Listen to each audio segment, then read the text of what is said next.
What's going on, everybody? Welcome back to the channel. So I will be making schedule predictions for every single Power 5 team in college football for this upcoming season. And I'll also do a subsequent conference standings video once I finish every single team in a specific conference, just as a synopsis of all of my running schedule predictions. Those synopsis videos are going to be coming later on into August. As we get closer to the start of the season, we're pretty close now. We're only a few weeks away. But I have a lot of individual schedules still left to get through. I've got to finish up the Pac-12 and the Big Ten still. So let's go ahead and get into the Colorado schedule predictions. So some quick thoughts on the Colorado program as a whole heading into 2022. And this is a program I feel like that flies under the radar a lot, and not necessarily in the way that means that they're like severely underrated or anything like that, but just that really nobody ever seems to talk about them regardless of what they do. If they have a good year and win 7 or 8 games, nobody talks about it. If they have a bad year and they win 2 or 3 games, nobody seems to talk about it. It's just they seem to never get any national attention. So they're an interesting program to try to figure out and put your finger on. But they do tend to hover between 4 and 6 wins in the Pac-12, seemingly regardless of who is on the roster, who's coaching them. And I think this year is about the same quality of team as they normally have. And you know, the schedule is pretty daunting for them this year, though. They get 0 easy games out of conference, and the conference slate isn't one that they should expect to be favored in very much either. And that makes for a team that may be, good enough just in a vacuum to make a bowl and be a bowl-level team, but they could easily end up with 2 or 3 wins this year as well, just because of how many games they're in that aren't easy to pick out. It's hard to find wins. They could literally end up as an underdog in 10 or 11, maybe even all 12 of their games this season, and that makes finding wins very difficult, even though I think they're going to find a couple, and they have a good chance to get a lot of upsets. They're a tough place to play. And they're certainly a better team, just like I said, in a vacuum, than a 2 or 3 win team you'd expect them to be.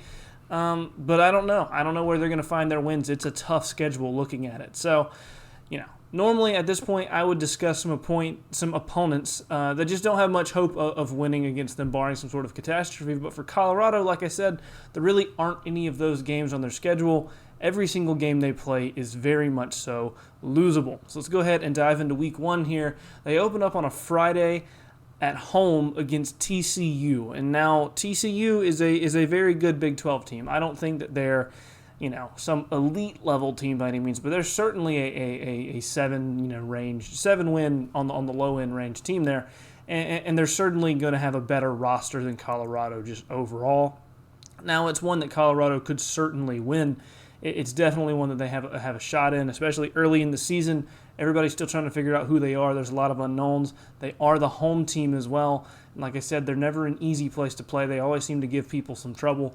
So one that they could really get an important win in, and if they get a big win here, that could really help them with their momentum building forward for the next games later on in the year. I don't think they're going to be able to do it, though. I think TCU is just better than them by a wide enough margin that even with them being the home team and it being in week 1, I don't have much faith in them pulling that one off. Now, again, they very well could, and it's not one that you should count them out in by any means, but TCU is going to be favored in that one, and I'm going to go with TCU to win. Week 2, they go at Air Force, and this is another one where it's an out-of-conference game, and normally you want a couple easy out-of-conference games, and you may think, oh, it's Air Force. Air Force is not a bad team. Now, Colorado is probably a better team, but not by much. I mean, they're pretty close. And on the road here, it's not a huge deal to be on the road against the Service Academy. They're not going to have a huge home field advantage, but they're always a very tough team to play. They play a very tough style of football to match up with, and it's not an easy out by any means. Now, I'm going to go with Colorado to get that win there in week 2. They get an extra day of prep heading into it because they open the season on a Friday. And like I said, I do think they are the better of the 2 teams there, but certainly not an easy win, not one that can be guaranteed by any means. And then in week 3, they continue the out-of-conference slate with an at Minnesota. And Minnesota is a solid team next year. I mean, they're a very respectable team, and they have a real shot to make a little bit of a push there in the Big Ten to make some noise. And they're certainly going to have a better roster than Colorado. They have a lot more continuity than Colorado as well. And they're at home in that game. And so it's one where, again, Colorado has an outside chance in. They can certainly be competitive and hang around They're definitely going to be underdogs in this one. They're on the road in a tough place to play. I don't think they have a great shot in that one. I think Minnesota's probably going to win that one by a decently wide margin. But an interesting game nonetheless, where especially if Colorado wins week 1 against TCU and they're 2-0 heading into that game, it gets a lot more interesting then. But I'm going to go with Minnesota to win that one regardless. And then in week 4, they host UCLA, and while, it is helpful to get them at home, UCLA is one of the better teams in the conference, and they're certainly better than Colorado. So it would take a pretty significant upset effort from Colorado to pull this one off. And again, I just don't think it's going to happen. I think UCLA is better than them by a wide enough margin that one's not going to fall in their favor. So I'm going to go with UCLA to win pretty big there. And then the next game up, and this is one that I think is going to be really important for Colorado if they want to have a solid season, and that is at Arizona. Now, Colorado and Arizona are most likely the bottom 2 teams in the Pac-12 this year, and I think Colorado is probably ever so slightly better than Arizona, but it is, like I said, ever so slightly, and they are on the road for this one. I think Arizona's going to find some wins somewhere along the schedule, and so I think Arizona will sneak out a win here, and this is definitely one of the most winnable games on the schedule for Colorado. And in a lot of ways, you can consider it a must-win if they want to push for bowl eligibility, because if they can't win that one, they're going to struggle to find a lot of other ones. I'm just not too terribly high on Colorado, particularly when they're on the road this year. So I'm going to go with Arizona to sneak out a win there, but definitely a very winnable game for Colorado as well. Then they get a pretty needed bye week before playing Cal at home, and this is another one where they could really, change the tide of the season, because Cal is better than them, but they're not dramatically better than them. They get a bye week heading into that game, and they get Cal at home. So it's one that you will want to, circle as a potential big win for Colorado, one that they could really make a push with. I don't think they're going to get this one either, though, to be honest. I think Cal is going to find a way to win this one. I think Cal is just the better team overall, and I like Cal's young coaching staff they have going on there. So I'm going to go with Cal on this one, but another one that Colorado really needs to win if they want to push for bowl eligibility. Then they follow that up with on the road at Oregon State, and this is one where, similar to Arizona, it's one where they are much more competitive, in my opinion. Now, I think Cal is similar, but I think they're a little bit better than Oregon State is at this point. So I think Oregon State and Colorado are very comparable teams.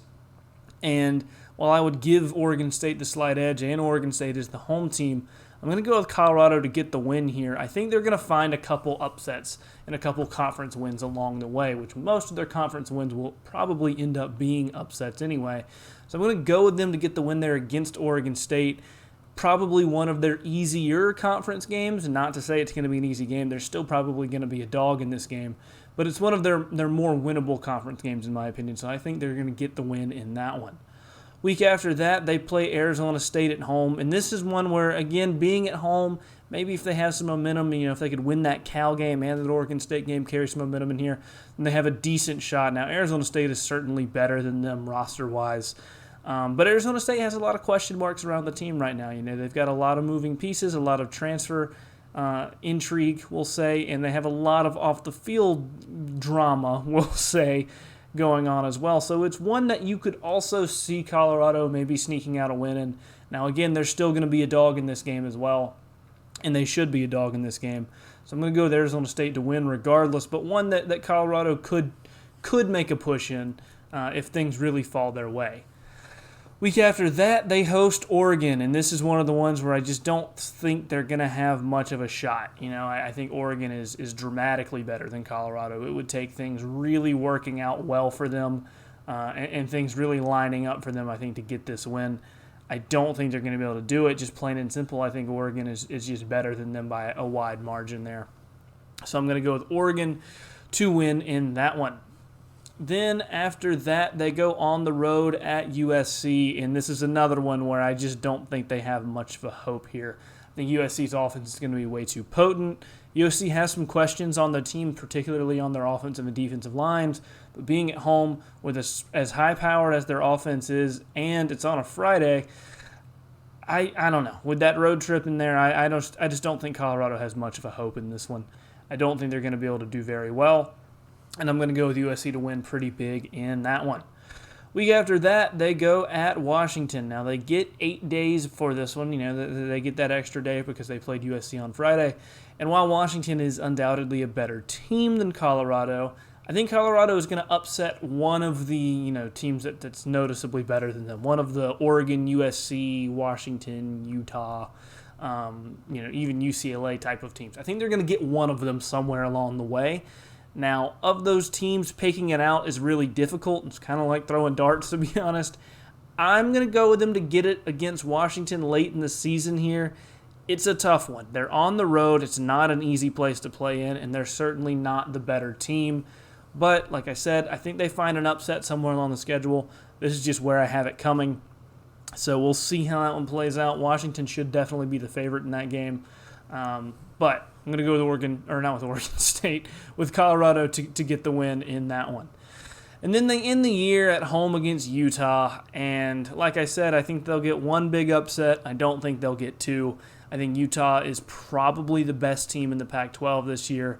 And, even though Colorado will be the home team, in this scenario, I think Utah is going to be very much in the race for the Pac-12 championship. And I don't think they're going to let anything cause them to slip up along the way and lose their footing and potentially cost them a Pac-12 championship berth there at the end. I think they're going to be laser focused. They bring their A game just about every week. I'm going to go with Utah to win strong there at the end of the season. So that would make Colorado 3-9 on the year, which is a disappointing record for a team that is probably going to be pretty improved heading into next season. But the problem is none of the games on the schedule are games that Colorado should be favored in by any significant margin. I mean, the Air Force game is no pushover. They probably will be a small favorite in that one.